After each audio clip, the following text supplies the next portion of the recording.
Another day, it's another vlog here in North Dakota. Bumalik tayo dito sa Green Lake kasi tinitingnan ko kung meron na ba nag-ice fishing, no? Ito dito sa Green Lake. Ito lang yung malapit na lake na sa amin, no? Mga 7 minutes, 7 to 9 minutes lake lang. So pag summer, ito din yung hindi ano namin pinupuntahan dito mag-barbecue. Pero ngayon it's Frosty, ha? Frosty New Year. Oh, Happy New Year pala sa lahat, no? Yan mo yung view. Pros yan, diba? Yan, may nakita ko doon na nagpi-fishing na. Oh, doon, no? So, medyo malayo. Hindi ko alam kung anong sinasakyan nila papunta doon.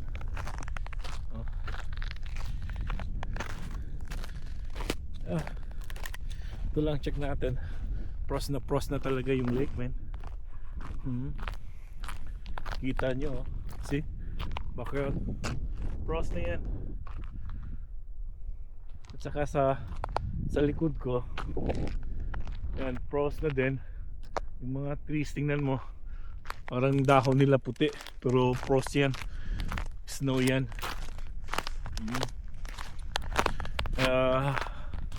Pinuntahan ko dito kasi chinecheck ko na din if kung pwede na ba. So it means pwede na kasi mayroon akong nakita na doon, no, yung maitim na parang tent. Yun yun, nagfi-fishing na yan. Saka sabi nila sa dito, nagaan dito talaga magfi-fishing, ice fishing. Madami din yung isda. Yun yung gusto kong subukan, eh. Diba? Maganda din experience yan dito sa Wishek, North Dakota. Ano? Tingnan mo yung ano nila, yung dahon ng trees, no? Sobrang pros. Tingnan mo. Kitang kita yan, no? Pros yan.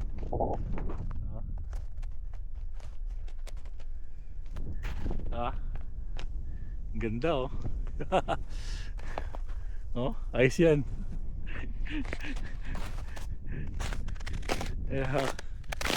Medyo windy siya, medyo malamig, pero kaya naman kasi hindi yun ganun ka-trap yung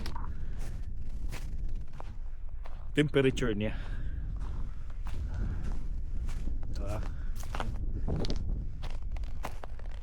Ikot lang tayo dito. In a while, uwi din ako. Again, ikot-ikot muna tayo dito. Pero ano nandito, ha? Ano din yung snow? Taas.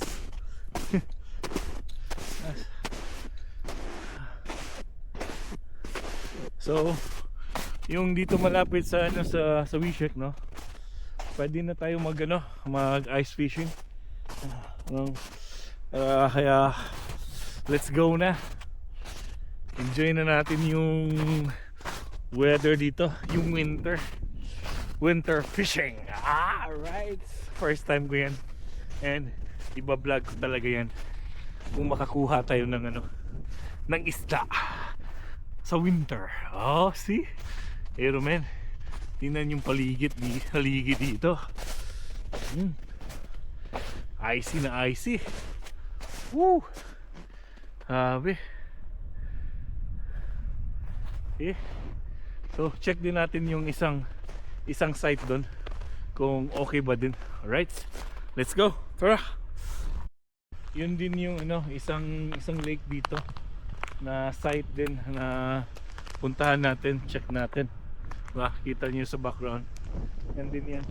Pero ito lang, nag-stop lang ako kasi tingnan niyo, men, sobrang pros, oh. Ganda. See? Pros na pros. Diba? Kaya puntahan din natin yan. Check din natin kung ano ba, pwede na ba, meron ba din na nag-fishing na. Alright, let's go. Sabi ko na lake na pupuntahan natin na isang lake, no, na pwede din tayo na mag fishing sa ngayon na time na winter. Saka malaki siya, kadugtong lang siya. Ang sabi ko, yung isang malaki, yung meron ng nag-fishing ngayon. So dito wala pa. Pero malawak din to. Nakita nyo na wala pa, pero dun sa kabila meron na. So dun muna tayo mga next week. At saka i-vlog ko. For sure iba-vlog ko yan para at least mapanood nyo din kung meron ba tayong kuha or wala. Sana makakuha din tayo. At least i-experience lang, diba? Ito yung isang lake, ha? At saka punta ako doon sa medyo malapit para makita din natin. Alright? Okay, tara. Din yung isang spot, no, sa fishing. Pero sa tingin ko is wala pa. Wala pa nagfi-fishing. Ito din na lake. Maganda dito, malaki din. Parang ano lang sila, kadugtong ng yung isang lake na pinuntahan natin. Pero ito wala pang ano.